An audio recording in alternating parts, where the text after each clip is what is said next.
I have sometimes raised the question, is India too religious to be spiritual?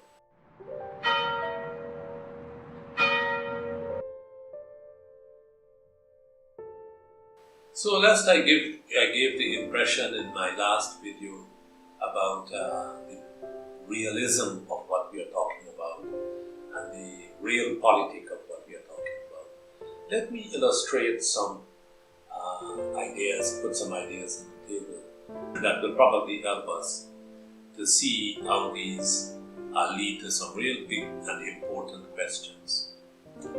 Let us take China, for example, and what's happening in China. So politically, China is by and large, by Western standards, a dictatorship. So we have President Xi, who is sort of entrenched himself as a dictator for life. The Communist Party is paramount. It dictates what the government does, and so on. Press freedom is severely curtailed. On the other hand, the economy is perhaps the most vibrant in the world. It's rapidly growing. How resilient it is still to be tested, and so on. But amidst all of this, President Xi is very keen on ensuring that Confucianism still plays an ethical part of Chinese society. China wants to bring in its cultural and spiritual legacy of Taoism amidst all of the economic and materialistic growth that it might have, in order that it will move to a different place over time. I believe that China is going to do this quite well within its own dictatorial structures, and then we will see whether Western democracy as we know it is the only way we can imagine a form of governance that works for all of us, by the people, for the people, and so on. That is still work to be done, but it's an example of what might happen in China. On the other hand, let's take India. I have sometimes raised the question, is India too religious to be spiritual? What I observe in India is so many religions, so many belief systems, so many gods, and so on. Now, I've done some in-depth thinking and research on the nature of the Hindu concept of God and Devta and so on, and recognize that there are some, various levels of spiritual realization, that you have these various so-called gods, but then you lead ultimately to the oneness, Brahman, that is universal consciousness that we say. So it's all there. But people are so locked into the worshipping of all of these deities that they are not giving any attention to the philosophy of Hinduism, to Advaita Vedanta, to the teachings, to the non-dual teachings of the philosophy, to the teachings of the Upanishads, to the teachings of the Ashtavakra Gita and Bhagavad Gita and so on.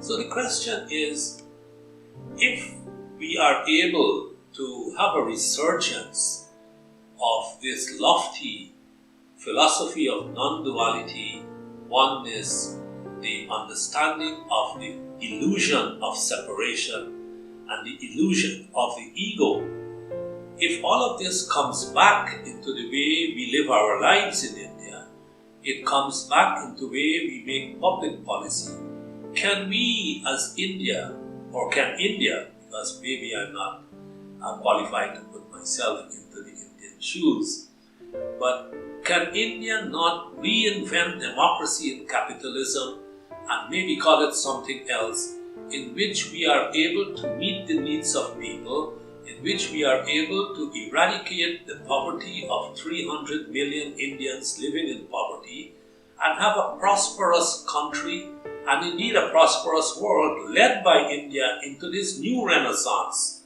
of thinking based on its original philosophy, but also drawing from its great strides in technology and in modern science. I should add that the teachings that I have referred to in a previous video that we have learned from all the world's major religions, the gem, the mystical core of these teachings, are all now being supported by modern sciences. And the modern sciences that we are talking about are sciences like cognitive neuroscience, the work of Donald Hoffman, the work of quantum physicists like people like Menas Kapatos, who is a practitioner of Kashmiri Shaivism, but is also a leading quantum physicist. So quantum physics and complexity theory are completely consistent with these newer sciences. The days of when we had conflicts between religion and science are gone. Those days, science meant Newtonian science, reductionism.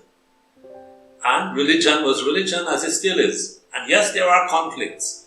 But now we are not talking about these dogma and belief systems and reductionist linear thinking and approaches.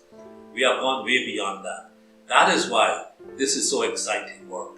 That is why I am so excited to be part and to be, in fact, given the great honor and privilege of leading this work at the Center for Complexity Economics, Applied Spirituality, and Public Policy at the Jindal School of Government and Public